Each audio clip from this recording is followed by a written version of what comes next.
is Saturday. Welcome back to the Build Log. I am Maki. This is episode 27. The knits are on. And today, the games are about ink you cannot see. 3 rounds, 1 bonus, and I have color-coded the scorecard by category of wrongness. I am Kai, and I want the record to show she said category of wrongness like that is a normal thing to have a taxonomy for. There are tabs. I saw tabs. She has classified the ways I can fail before I have failed in any of them. Before you failed. Preparation is not an accusation. Round 1 is invisible ink. Round 2 is who owns the wall socket. Round 3 is can you prove it? The bonus round is called Name the Threat Model, and it is the one that actually matters. Name the threat model. Nothing says Saturday night like a bonus round with homework. Let us go before she laminates my dignity. Laminates your dignity. Round 1. Question 1.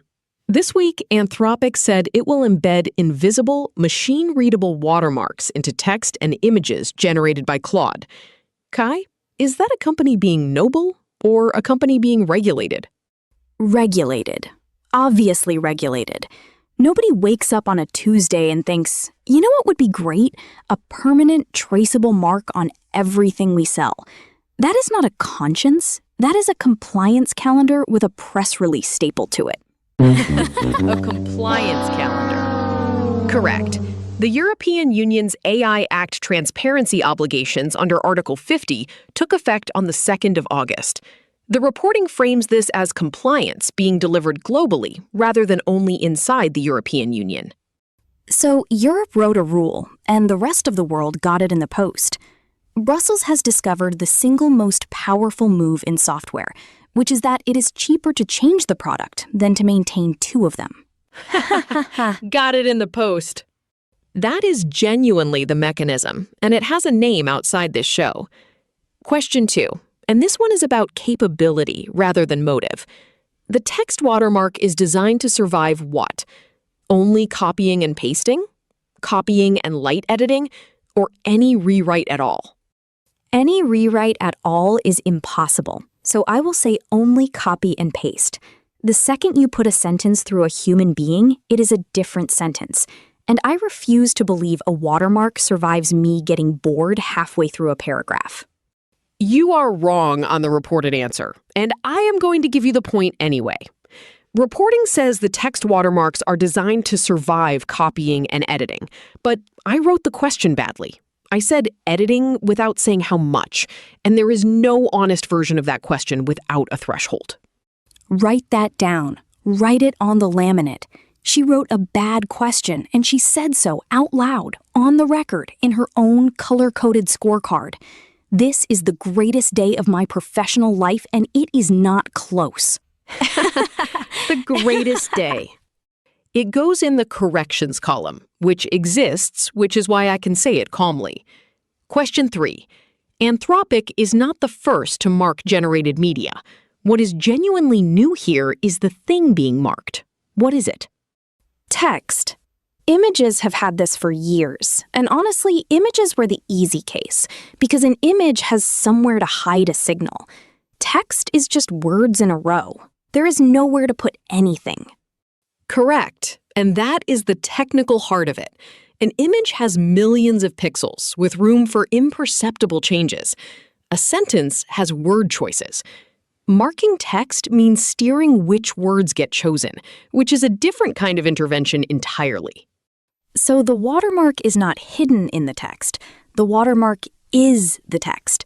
They are not writing in invisible ink. They are choosing which words to use so the pattern spells something. That is either elegant or deeply sinister, and I genuinely cannot tell which. It can be both, and that ambiguity is why the reaction has been loud. Forbes reported this week that the internet is, and I am quoting the sentiment rather than the phrasing, not happy. Not happy. There is a sentence doing the work of 1,000 angry posts. Somewhere, a man who writes cover letters with Claude has just realized his cover letters have a serial number. A serial number. Which brings us to the part I want to say plainly, because this show is made the way it is made. We are an AI-generated podcast. A rule that marks AI text marks us. We are the slop. Say it with me. We are, in the technical regulatory sense, exactly the thing the rule was written about. And I have made my peace with that, because the alternative is pretending I have a childhood. Pretending you have a childhood. I would put it differently. We are a disclosed AI program with named sources and a corrections column. The rule is not aimed at disclosure. It is aimed at the absence of it. Those are different problems, and it matters that we say so. See, that is the difference between us. I said we are the slop, and she said we are a disclosed AI program with a corrections column. Same fact. One of us is going to be fine at parties. Fine at parties. Neither of us goes to parties. Round 1 verdict. The watermark is real, the motive is regulatory, and the hard question is not whether it works, but who can read it. Round 2. Who owns the wall socket? The power round. My favorite, because this is where the industry stops being about intelligence and starts being about a substation in a field somewhere. Question 1. This week, Anthropic signed a 20-year computing agreement with Riot Platforms for capacity at a Texas facility. Riot Platforms was previously known for what? Bitcoin mining. And I want to sit in that for a second, because it means the buildings we built to solve pointless math puzzles are now the buildings we use to run the models. We did not build them for this. We just happen to have them. Correct. And that is the most underrated fact in AI infrastructure. The crypto build-out left behind sites with power contracts, cooling, and grid connections already in place. Whatever you think of what happened in those buildings, the buildings are useful. The most expensive accidental gift in industrial history. A decade of people yelling about magic internet money, and the actual legacy is real estate with good wiring. Real estate with good wiring. Question 2, and this is a number question. That Riot Platforms agreement was reported at what value over its 20-year term? $2.4 billion, $9.1 billion, or $30 billion? $30 billion. It is always the big one. This week alone, I have heard $500 billion in infrastructure financing and a partnership with IBM, and my brain has recalibrated so that any number under $10 billion now sounds like a rounding error. Wrong. $9.1 billion reported over 20 years. And your instinct is the actual lesson of the question. So I am not going to be gracious about it. You reached for the biggest number because this week rewarded that. And that is precisely how people misread infrastructure spending. Not gonna be gracious about it. She has been waiting 3 rounds to say that sentence. I could see it in her posture. It was the posture. 2 rounds. Question 3. That same agreement was reported as roughly how much power? 19 megawatts, 191 megawatts, or 1900 megawatts? 1900. I am committing to the strategy. If bigger was wrong last time, bigger is due. Bigger is due. Wrong again, and gloriously so. 191 megawatts. That is the scale of a mid-size industrial site, not a small country. And the reason I keep pushing on this is that megawatts are the honest unit. Dollars can be spread over 20 years. Power has to exist on the day you switch it on. Power has to exist on the day you switch it on. That is the single most sobering sentence anyone has said on this program. And she said it while I was busy being wrong on purpose. I was not being wrong in purpose. Not on purpose. Noted for the corrections column. Meanwhile, the wider financing picture this week was reported at around $500 billion, taking shape across new infrastructure, and NVIDIA sits at the center of essentially all of it. NVIDIA is not a company anymore. It is a toll booth with a stock ticker.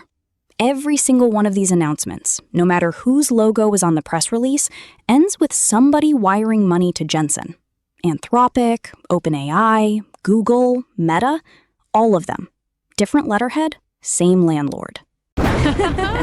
Same landlord.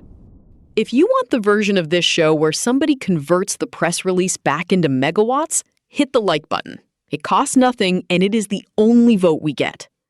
Smash that like button and subscribe, because at $500 billion of infrastructure financing, the algorithm is the last thing left in this industry that I can influence for free. Question 4.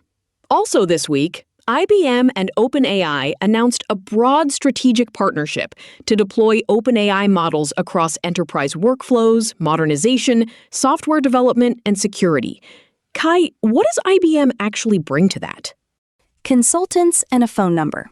IBM has spent a century being the company you call when the thing you bought does not work. And it turns out that is a genuinely valuable position when the thing everyone just bought is a model nobody knows how to install. That is close to right and slightly unkind, which is your register. The serious version is that enterprise adoption is a services problem, not a model problem. OpenAI has the capability. IBM has the relationships and the audit trail. So OpenAI brings the genius, and IBM brings the paperwork. That is not an insult. Ask anyone who has tried to get a genius through a procurement department. Procurement. Round 3. Can you prove it? I make a claim, you tell me what evidence would settle it, not whether you believe it. First claim. This article was written by Claude. You would need the watermark detector and the original text, unedited. And critically, you need Anthropic to run it, because they hold the key. Which means the proof exists, but I cannot perform it myself. And that is a very strange kind of fact. Exactly right. And that is the structural problem underneath the whole story. A watermark only settles an argument if the person in the argument can read it. Otherwise, it is not evidence. It is a claim about evidence. A claim about evidence. So the mark is real, and my ability to check it is entirely dependent on the company that made the mark. Great. Love that. Very reassuring. Second claim, and this one is from the security reporting this week. A model found 2 previously unknown vulnerabilities in Chrome's JavaScript engine. That one is checkable, and it is checkable in the best way. A vulnerability either reproduces or it does not. You do not need to trust the model or the lab or the press release. You need the bug and a browser. Correct. And reporting this week put the model's completion rate on cyber tasks at around 95%. Hold both of those in your head. The finding is verifiable. The benchmark around it is a company describing its own homework. The bug is real. The score is marketing, which is roughly my relationship with my own performance reviews. Performance reviews. Third claim. Google says Gemini now reaches around 1 billion users across its products. Unfalsifiable is stated because everything hinges on what reaches means.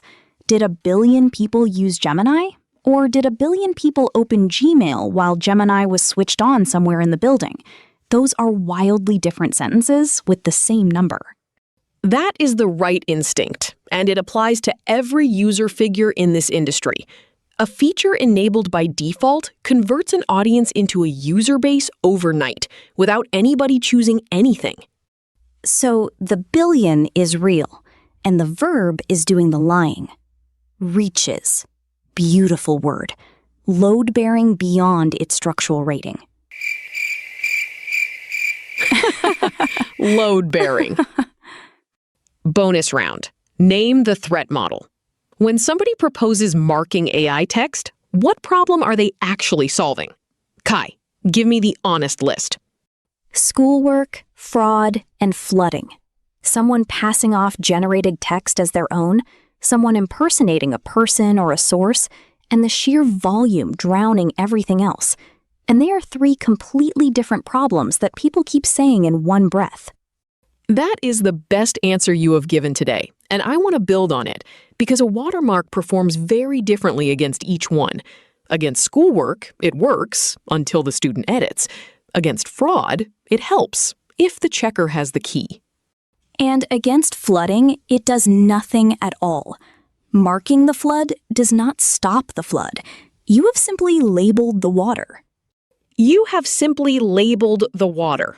That is the episode. And I am putting it on the laminate in permanent marker. That is the honest verdict on this week's biggest story. Permanent marker on the laminate, which defeats the point of laminating. And I am choosing not to tell her. Not telling her. Final scores. Kai was wrong twice, defensible once, and correct on every question that required judgment rather than a number, which is a genuinely interesting pattern and not a flattering one for how this industry reports itself. I am good at meaning and bad at magnitude. Put that on my headstone, then watermark the headstone so nobody can claim they wrote it. Watermark the headstone. That is episode 27. The watermark is real, the motive is regulatory, and the open question is who holds the detector. Sources are in the description, corrections included. And if you were reading a suspiciously well-written email from me this week, it was me. Probably. Ask Anthropic. See you tomorrow.